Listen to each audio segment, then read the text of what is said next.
Hey everyone, you wanted more stories? I've got 3 insane ones for you today. Grab your popcorn. About 6 months ago, I had a layover in Houston. After deplaning and going through security, I realized my headphones had fallen out of my pocket. I submitted the lost item claim with United and gave the description of the color of the silicone case they had on them, plane info, seat number, the whole thing. I also set it to lost mode and included my phone number to call me. I emailed United a few times, stating I could see they had moved from the plane to what seemed to be the United office space. I now realize it was probably employee lockers. After about 24 hours, I saw them go to an apartment building. I watched them go from the apartment building to the airport, back and forth, and tracked the schedule. I gave United the address of the employee, their schedule, and what days they had worked. Surely the home address and schedule was enough to pinpoint who it was, so they could at least deal with it internally. Wasn't exactly excited to get the AirPods back if they had been wearing them. United told me that because the AirPods had left the property, they wouldn't do anything, and I had to file a police report with Houston PD. I live in Arizona.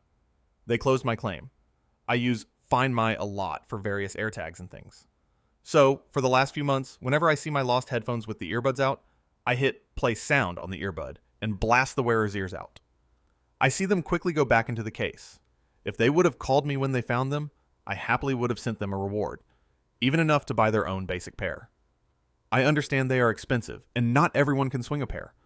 I am slowly working toward making them go deaf, so no one else loses a set of headphones to them. I think this is the pettiest thing I've ever done.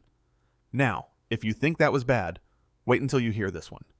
When I was a much younger man, I worked as a shift manager at a McDonald's in the UK. One day, there was a youngish mother with 3 kids in the restaurant, probably ranging from 8 to 13.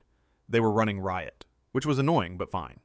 It was only when they left I realized the extent of the state. They'd left things. The girl working the dining area came up to me looking a bit pissed off and said I might want to get someone to come cover her as this is going to take a while. I went to take a look and told her instead that I'd take care of it, as I felt bad for her. The entire table was littered with food and empty boxes. That's not a big deal. I never expected people to clear their tables. However, what the kids had also done was smear ketchup all over the seats and the wall. This wasn't accidental. You could see their handprints where they had tried to write things in the sauce. I found they had also chewed their fries and then spat it out and stuck it all to the underside of the table. The mother had just watched them do this and not said a word. But there, right in the middle of the table amongst the empty sauce packets, half-eaten burgers and shredded Happy Meal boxes was a small purse and 4 cinema tickets. I grabbed a bin bag and swept the entire lot into it. Food, trash, cinema tickets, everything. I then cleared a couple more tables and added the contents of one of the food waste bins from the kitchen and took it out the back door, subtly marking the specific bag so I'd know which one it was. About 45 minutes later, Mum and kids come storming back into the restaurant, and she's looking a little panicky. She explains what she's lost, to which I reply something along the lines of, "I'm terribly sorry, the table was just such a mess. There was no way I'd have been able to spot any personal items amongst it. I cleared this area myself, so I can show you exactly which bin bag it was in." We were much quieter now, so I immediately sent the lobby girl on lunch, so there's been no way she'd be guilted into helping. The mum was seething with rage and told me I should go through it for her. I refused, very bluntly telling her it's not my problem. Knowing the movie started soon, I reminded her she didn't have much time to wait for someone else to do it, and went back inside. I waited a while and came back out. As she was digging through the trash in the bin area, hands covered in sauce and half-chewed food, I said in the chirpiest voice I could, "I recommend in future you not let your kids purposely make such a mess." Now this next person took things to a whole other level. I was fresh out of a relationship and was really hurt, so I went to dating apps looking for a hookup to get my mind off things. Not healthy, and do not recommend. I matched with this one guy, and we hit it off instantly. I was honest with him about my situation, and he was really understanding. He said all the right things, how he was going to be a good bounce back from my last relationship, and how he even wants something more than a hookup, since we get along really well. We were talking every day for about a week, and at the week's end, we hooked up. The day after, everything was still going normally, but after that, he stopped responding to my messages and would leave me on red. I would see when he comes online too, so it made me feel disrespected. I sent him one message saying if he was ghosting me, he should just unmatch. The next time I came to the app, he was not there anymore. I was so sad after this. It reopened so many wounds and had the adverse effect and made me think about my ex more and how I would never find a guy like my ex. Anyways, about 3 weeks later, I see a certain, from the same dude but on a different app.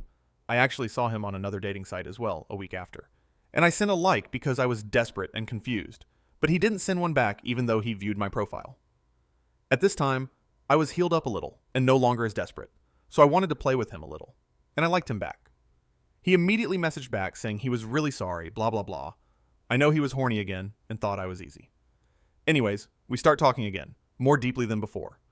I told him he would have to win my trust back. He agreed. After about a week, he would always turn the conversation sexual, so I knew he was full of it, and he would ghost me again if we slept together.